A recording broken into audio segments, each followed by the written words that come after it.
अहिंसा के अग्रदूत, त्रैकाल दृष्टा, भवी जीवों के तारनहार, शासनेश प्रभु श्रवण भगवान महावीर स्वामी के चरणों में कोटि कोटि वंदन।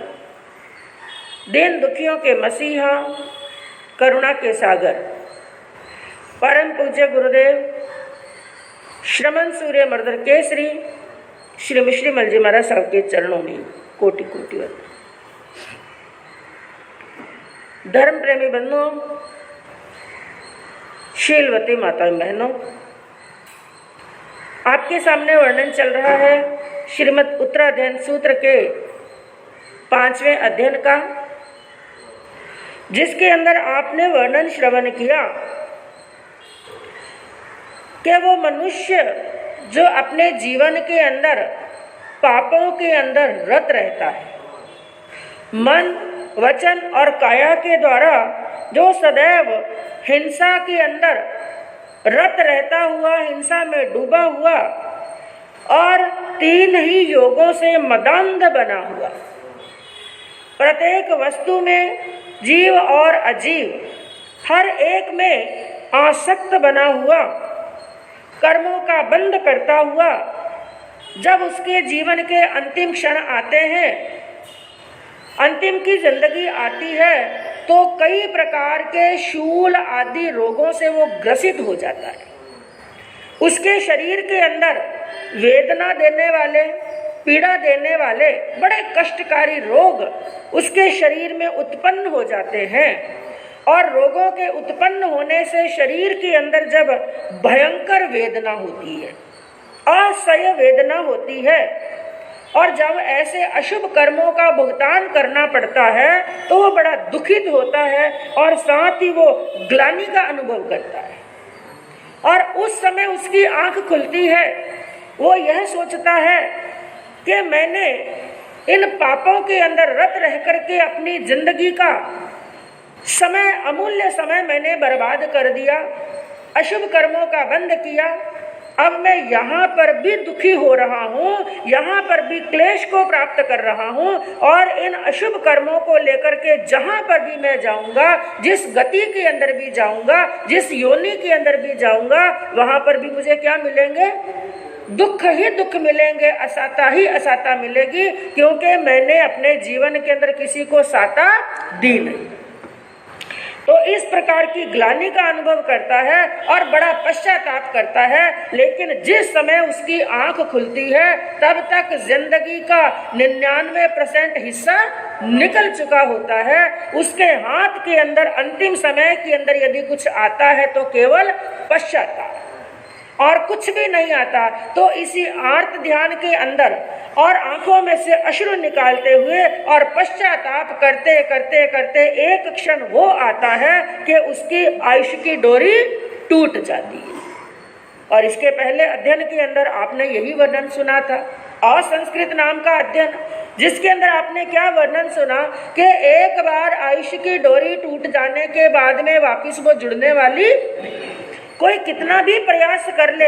यहाँ तक ज्ञानियों ने बताया कि 3 लोक की संपत्ति देकर के भी हम अपने आयुष में से एक क्षण का भी आयुष्य ना बढ़ा सकते हैं और ना ही घटा सकते हैं। तो प्रभु यहाँ पर क्या फरमाते हैं? अपने दुष्ट कर्मों को याद करता हुआ, आर्त ध्यान करता हुआ, रोता हुआ, पश्चाताप करता हुआ, वो आयुष्य पूर्ण करके इस गति को छोड़ करके, इस शरीर को छोड़ करके दुर्गतियों का मेहमान बन जाता है। और आगे चल करके कैसा स्थान मिलता है, कैसी योनि मिलती है, कैसा भव मिलता है, कैसी पीड़ा, कैसे क्लेश को प्राप्त करता है, उसका वर्णन अगली गाथा के अंदर सुधर्मा स्वामी कहते हैं जम्बू स्वामी को कि हे जम्बू, मैंने जैसा भगवान महावीर के मुखारबिंद से सुना है, उनकी अमृतमय वाणी के द्वारा मैंने जो श्रवण किया है, उन स्थानों का वर्णन मैं तुम्हारे सामने करता हूँ कि ऐसी दुष्ट आत्मा के लिए आगे कौन सा स्थान मिलता है।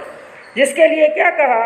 सोया में नर ठाणा अशीलाणं च जगई बालाणं कूरकम्माणं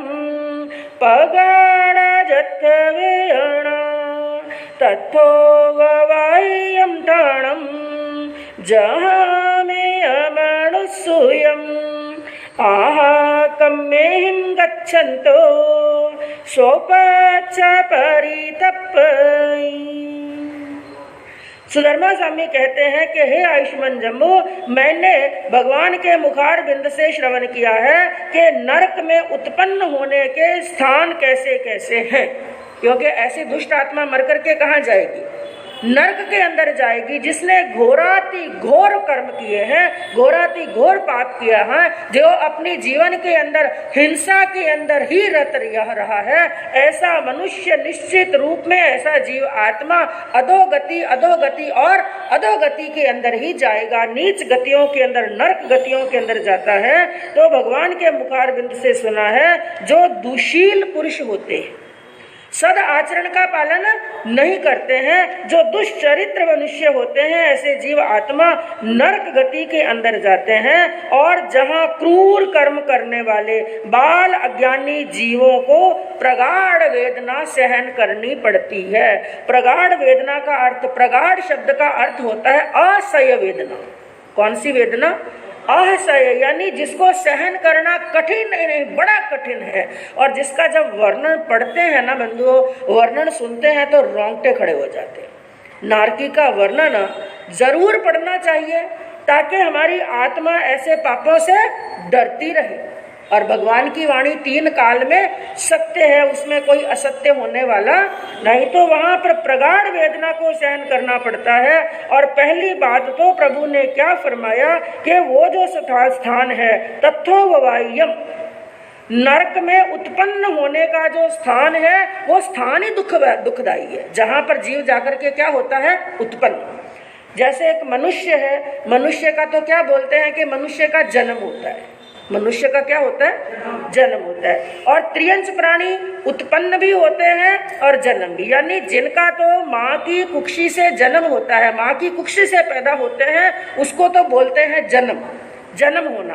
लेकिन जो स्वतः ही उत्पन्न हो जाते हैं, वहां पर माँ की कुक्षी से नहीं, अपने आप ही उत्पन्न हो जाते हैं। जैसे कई जानवर ऐसे हैं, कई त्रियंश प्राणी ऐसे हैं, उनको केवल पानी और मिट्टी का संयोग मिलता है तो भी क्या हो जाते हैं? उत्पन्न।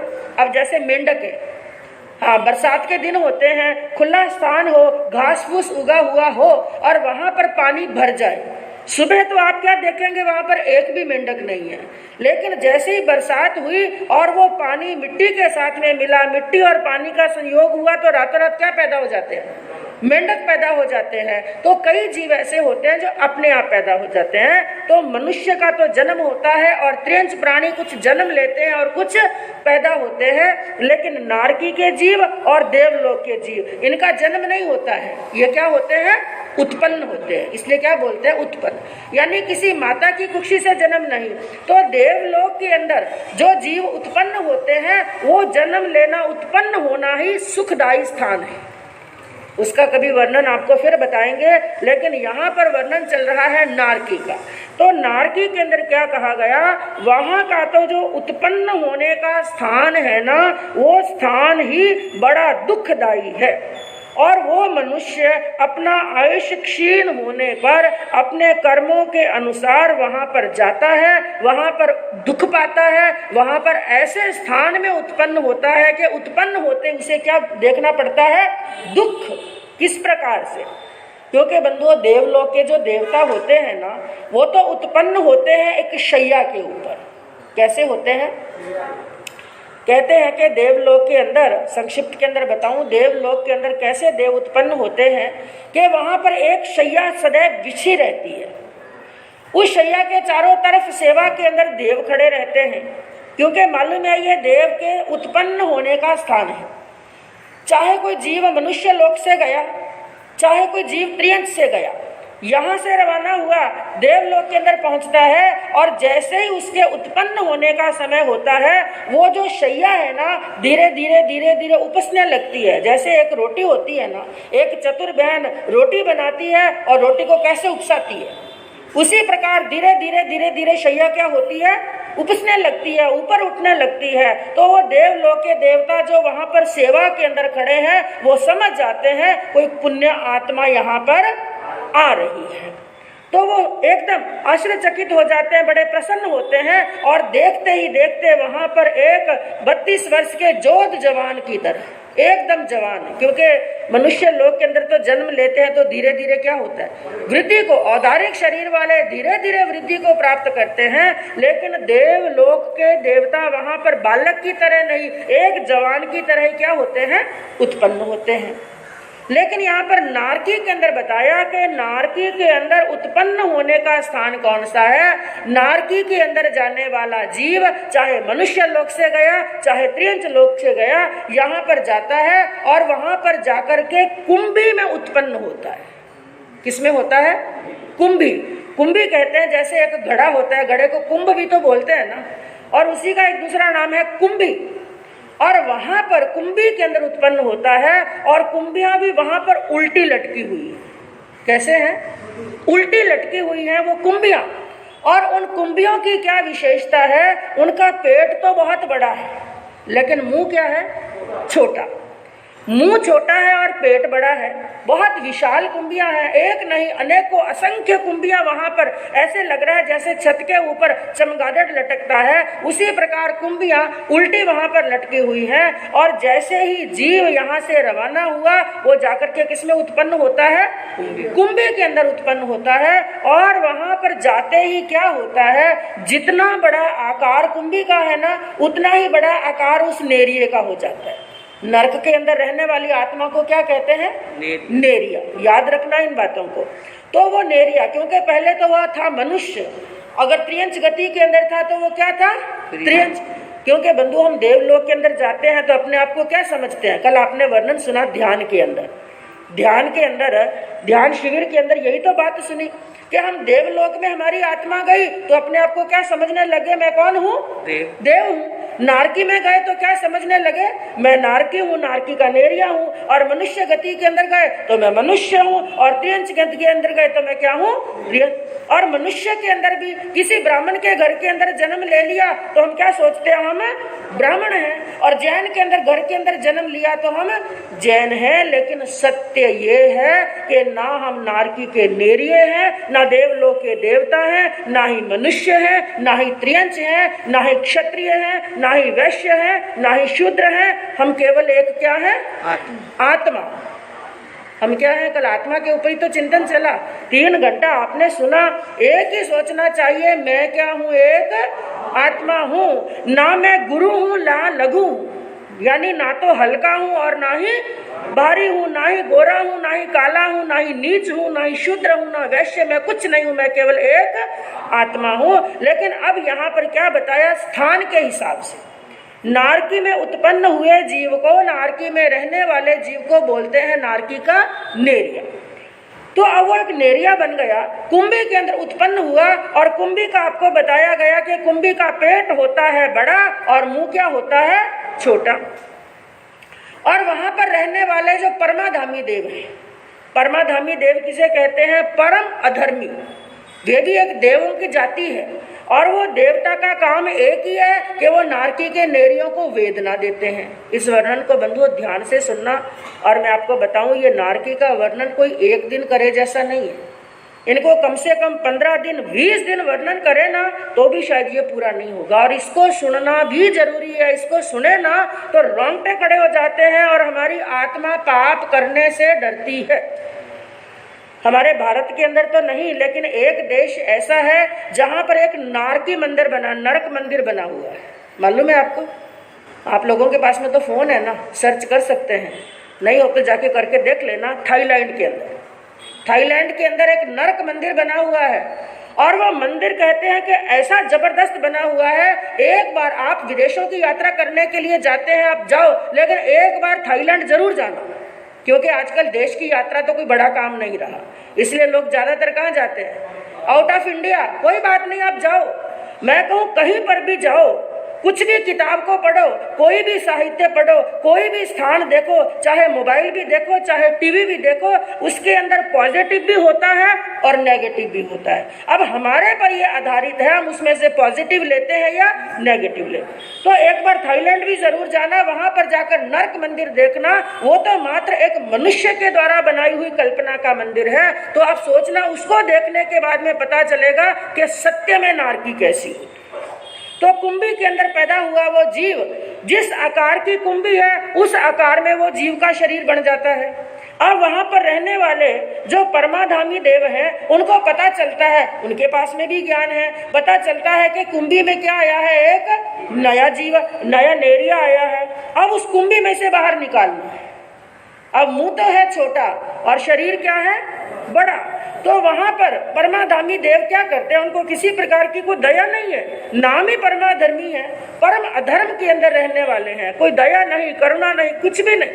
अब उस कुंभी में से उस जीव को निकालना है, उसको खींच खींच करके निकालने का प्रयास करते हैं। जब वो नहीं निकल पाता है, अब कोई चीज ऐसे घड़े में, ऐसे बर्तन में फंस गई, बाहर नहीं निकल रही है, तो आप लोग क्या करेंगे, खींचेंगे। खींचने से भी नहीं निकली तो काटेंगे, काटे जैसी होगी तो काटेंगे, नहीं तो ऐसे उनको कोई ना कोई तीखी धार वाला छुरा लेकर के उसके टुकड़े टुकड़े करेंगे, चूरा चूरा करेंगे, तो क्या निकालेंगे, बाहर। उसी प्रकार नारकी के नेरिये को जब बाहर निकालना होता है और मुंह छोटा होने के कारण से बाहर नहीं निकल पाता है, तो वो देव क्या करते हैं, उसके टुकड़े टुकड़े कर देते हैं, हजारों टुकड़ों के अंदर उसको बदल देते हैं। लेकिन बंधुओं, ये है वैक्रिय शरीर। नारकी के नेरियों के शरीर कौन सा होता है, वैक्रिय। और आपके और हमारे कौन सा शरीर है, औदारिक। आप लोग उत्तर देते रहो भाई, नहीं तो भाई हमारा भी दिमाग डिस्टर्ब हो जाएगा पूरा। हमारा शरीर, आपका शरीर कौन सा शरीर है, औदारिक शरीर। औदारिक शरीर में क्या होता है, टुकड़े होने के बाद में ये वापस जुड़ता नहीं। लेकिन वैक्रिय शरीर की क्या विशेषता होती है, उसके एक नहीं हजारों टुकड़े कर दे, और हजारों टुकड़े करने के बाद में उबलते हुए तेल के अंदर उन टुकड़ों को तल दे, फिर भी नारकी का नेरिया मरने वाला नहीं है। जितना आयुष लेकर के आया है उतना आयुष वो भोगेगा, और जरूर भोगेगा, चाहे नारकी का नेरिया हो, चाहे देवलोक का देवता हो। तो इतने टुकड़े कर देने के बाद में भी वो मरता नहीं है, और जैसे पारा बिखर भी जाता है और वापिस जुड़ भी जाता है, इसी प्रकार वापिस शरीर के टुकड़े क्या होते हैं, जुड़ जाते हैं, तो वापिस वैसे का वैसा बन जाता है। क्योंकि याद रखना बंधुओं, यदि हमारे कर्म, अशुभ कर्म ज्यादा है ना, हम इतने पीड़ित, इतने दुखी हो रहे हैं, और उस समय भगवान से प्रार्थना करते हैं कि हे भगवान, अब तो मौत दे दे तो ठीक। कितनी बार मौत को याद करते हैं, करते हैं। जब कष्ट आता है ना, जब पीड़ा आती है, तो ये जीवन क्या लगने लगता है, बाकी यूं तो सबसे बड़ा भय कौन सा है, मृत्यु का। 7 भय संसार में, मरण तनाव भय बारी। संसार के अंदर 7 भय हैं, सबसे बड़ा भय कौन सा, मृत्यु का भय है। लेकिन फिर भी जीवन के अंदर कई क्षण ऐसे आते हैं, ऐसी आपत्तियां आती है, ऐसा संकट आता है, कोई बिजनेस में घाटा लग जाता है, सिर पर बड़ा कर्ज हो जाता है, या शरीर के अंदर पीड़ा उत्पन्न हो जाती है, जब बिना मतलब का कलंक आ जाता है। जैसे अंजना सती का वर्णन सुन रहे हैं, कई बार जीवन के अंदर ऐसा पड़ाव आता है, उस समय मनुष्य क्या याद करता है, हे भगवान, अब तो मुझे उठा ले तो ठीक। लेकिन याद रखना बंधुओं, यदि अशुभ कर्म घोर बंधे हुए हैं ना, एक बार नहीं, दिन में 1000 बार भी मौत को याद कर लो तो मौत भी आने वाली। क्योंकि अभी क्या करना है, भुगतान। तो अभी तो नारकी के नेरिये की परीक्षा यह शुरू हुई है, उसके अशुभ कर्मों का उदय यह इतना भयंकर शुरुआत हुई कि वहीं पर भी उसको क्या भोगनी पड़ी है, वेदना।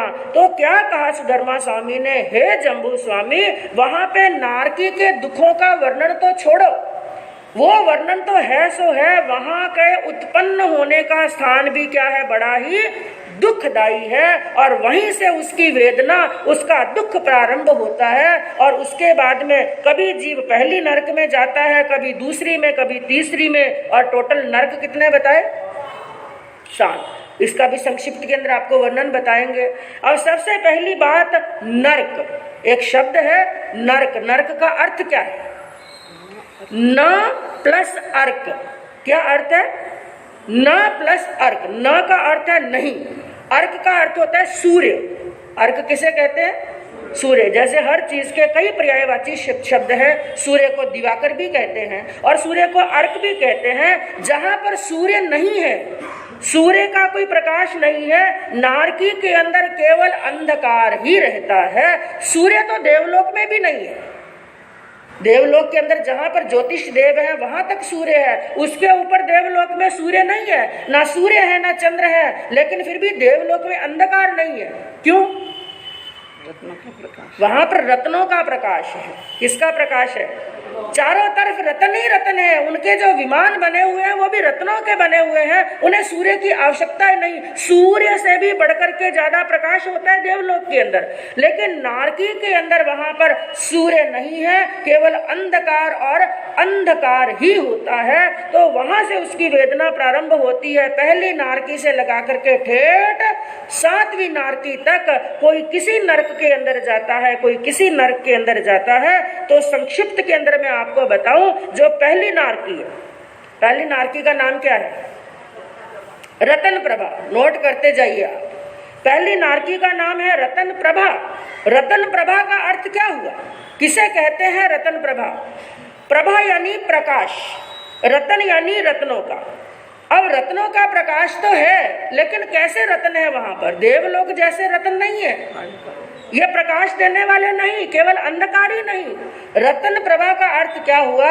वहां पर रतन तो है, लेकिन अग्नि के समान जलते हुए रतन है। जैसे एक लोहे का गोला है ना, लोहे के गोले को आप अग्नि में डाल दो तो लोहे के गोले का कलर भी क्या हो जाएगा? लाल हो जाएगा। इसी प्रकार वहां पर धरती के ऊपर, पूरी पृथ्वी के ऊपर, पूरी उस पहली नारकी के अंदर रतन बिछे हुए हैं, लेकिन किसके समान? जलते हुए कोयले, जलते हुए अंगारे के समान। ऐसे अंगारों के ऊपर उनको कम से कम 10,000 वर्ष, कितने? पहली नरक में भी जावे ना जीव, कम से कम आयुष्य लेकर के भी जावे तो कितने वर्ष तक रहना है? 10,000 वर्ष तक रहना है। और उत्कृष्ट जावे तो सागरोपमों का आयुष्य है वहां पर। तो रतन प्रभा नाम के लिए रतन प्रभा है, लेकिन जिंदगी भर उनको जलते हुए अंगारों के ऊपर चलना पड़ता है। और दूसरा बताया गया है शर्करा प्रभा। क्या नाम बताया? शर्करा। शक्कर लिखते हैं ना, शक्कर लिखते हैं हम शब्द, वो वाला शर्करा। और शर्करा का अर्थ क्या होता है? उस नारकी के अंदर जो पृथ्वी है, जो धरती है, इस भूमि के ऊपर छुरी के समान, तीखी धार वाली तलवार के समान ही वहां पर छुरियां गड़ी हुई हैं। ऐसे कंकर है वहां पर, ऐसे वो ऐसा पथरीला एरिया है और पथरीला क्षेत्र है। वहां पर जहां पर भी चलो ऐसे कंकर बिछे हुए हैं, छुरी और चक्कू और तलवार के समान, के जैसे जैसे जहां जहां पर पग रखते हैं ना, वहां पर ही पग कट जाते हैं। और तीसरी नारकी का नाम बताया गया बालुका प्रभा। क्या नाम बताया? बालुका। बालू किसे कहते हैं? बालू रेत को। किसे कहते हैं? बालू रेत को। वहां पर पूरी पृथ्वी के ऊपर बालू ही बालू बिछी हुई है, बालू रेत बिछी हुई है। वो भी कोई सामान्य नहीं है। बालू रेत भी कैसी है? जो अग्नि से तप रही है। किससे तप रही है?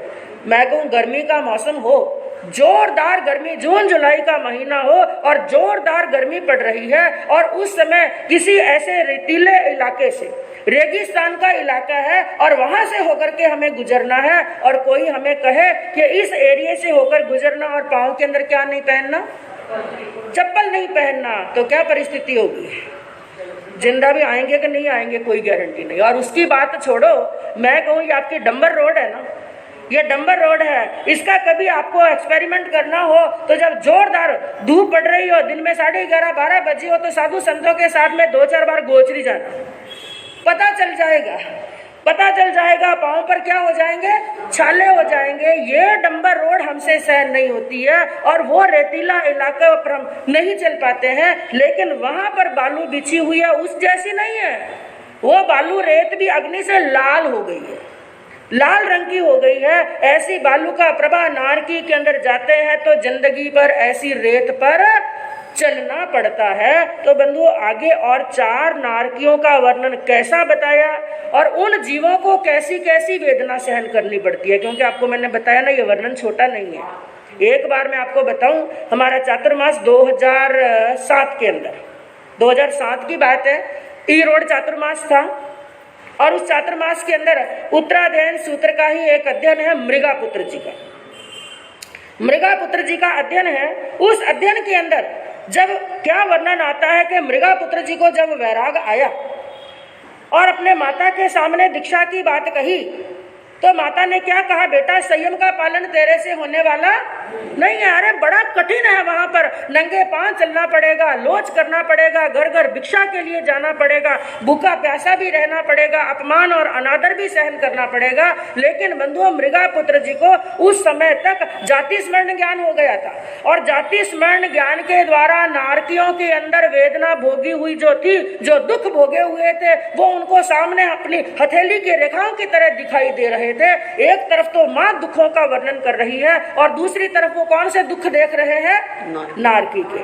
कहा तो ये संयम के दुख, कहा वो नारकी के दुख। उन्होंने कहा, मां कौन से दुखों की बात कर रही हो? अरे ये दुख तो क्या है, मैंने इससे कई गुना, इससे अनंत गुना वेदना कहां पर भोगी है, नारकी के अंदर। तो बंधुओं मैं आपको बताऊं, उस समय नारकी का, मृगापुत्र जी के अध्ययन के माध्यम से नारकी का वर्णन चला लगभग 15-20 दिन तक और मात्र वर्णन का ही वर्णन कर रहे हैं अभी तक। तो वर्णन का भी इतना प्रभाव पड़ा, आप कल्पना नहीं कर सकते। जैसे जैसे जैसे जैसे वर्णन चलता, हमें भी मालूम नहीं पड़ा ये क्या कारण है। जैसे जैसे उसका वर्णन करते गए ना, इतनी गर्मी बढ़ती गई, इतनी गर्मी बढ़ती गई, हवा एकदम बंद, सब लोग घबराने लगे। हमें खुद को समझ में नहीं आया कारण क्या है। बाजी भी सोचने लगे ये क्या कारण है, गर्मी क्यों बढ़ रही है इतनी। अब नारकी का वर्णन पूरा हुआ और अब शुरू हुआ देवलोक का वर्णन। किसका? जिस दिन देवलोक का वर्णन प्रारंभ हुआ उसी दिन ठंडी हवा छूट गई। फिर मालूम पड़ा कि यह प्रभाव किसका था, नारकी की वेदना हाथों हाथ अनुभव हो रहा था। मात्र जिसका वर्णन पढ़ने सुनने से इतनी गर्मी लग रही है, वहां पर जब आत्मा जाती है तो कितने दुखों का भोग करना पड़ता है। तो इसका वर्णन बड़ा विशाल है, लेकिन फिर भी मैं आपको संक्षिप्त के अंदर 2-3 दिनों के अंदर बताने का प्रयास अवश्य करूंगी। अंतिम में सारांश बंधुओं केवल इतना ही है, ये वर्णन पढ़ने का और सुनने का सार क्या है कि हम अशुभ कर्म करते समय हमारी आत्मा थोड़ा डरे। क्या करे?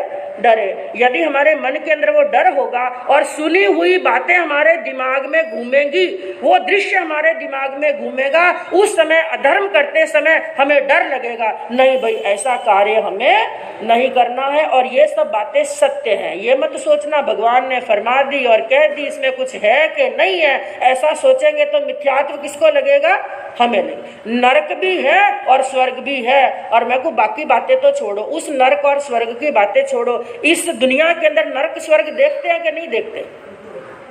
कसाईयों की दुकान पर, वहां पर रास्ते से निकलते हैं, वहां पर आपने देखा होगा कई बार यह दृश्य तमिलनाडु के अंदर तो आराम से देखने को मिलता है। क्या करते हैं, उबलते हुए पानी के अंदर जिंदा मुर्गे को डालते हैं कि नहीं डालते? उखलते हुए पानी के अंदर जिंदा मुर्गे को डाल दिया जाता है। मैं को ये नरक नहीं है तो क्या है? इस मनुष्य लोक के अंदर भी हमें नरक दिखाई दे रहा है, तो वो नरक भी सत्य है। तो हमें यदि ऐसी दुर्गतियों के अंदर नहीं जाना है तो पाप से क्या करना पड़ेगा, डरना पड़ेगा और दूर होना पड़ेगा। तो आगे क्या वर्णन आता है बंधुओं, सुनने से मालूम पड़ेगा। इसी भावना के साथ में ओम शांति। अहिंसा के अग्रदूत।